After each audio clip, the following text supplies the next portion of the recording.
All right, welcome back to Fahrenheit 451. If you have the same edition as me, we are starting on page 32 and going through page 38. The first sentence that we're starting with is, it was a flaking 3-story house in the ancient part of the city. Montag, Beatty, and the other firemen arrive at this older house and they break inside and they find a woman there. This throws Montag off. He's never found someone in one of these houses before, and she is not trying to fight them. She is not trying to run. She looks at them and she says, "Play the man, Master Ridley. We shall this day light such a candle by God's grace in England as I trust shall never be put out." Beatty slaps her and he says, "You shut up with that and tell us where the books are." He shows her a report that was made by her neighbor saying that there are books in the attic. The firemen are being very forceful, very violent with her house. They're bashing in the doors with their axes, even though the doors are already unlocked. They bust down the door of the attic and books start falling out. In fact, they start hitting Montag in the head. Now, he is very upset that the woman is there at all. He has never found a person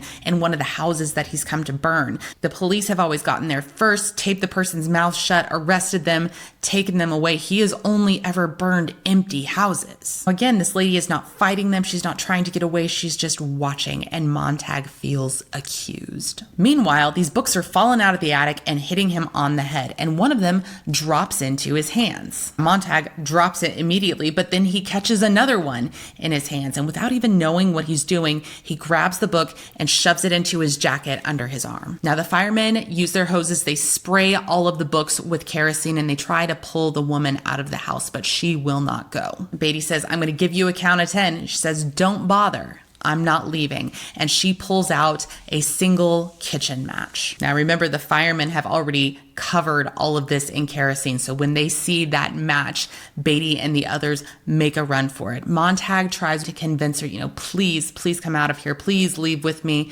And she says, "No, I'm not going anywhere. You leave." Once the men are outside, she follows them out onto the front porch and strikes the match against the railing. And Montag sees people running out of their houses all the way down the street to watch. On the way back to the fire station, none of the men look at each other. None of them talk until Montag finally says, "What was that thing she was saying about Master Ridley?" To his surprise, Beatty knows exactly what she said and in fact knows the history behind it. He says, "Yeah, I'm full of these little bits and pieces, fire captains have to be." Meanwhile, Stoneman and Black are so distracted that they actually miss the turn to go back to the fire station. That is where we're going to end for now. The last sentence is, "You've gone right by the corner where we turned for the firehouse."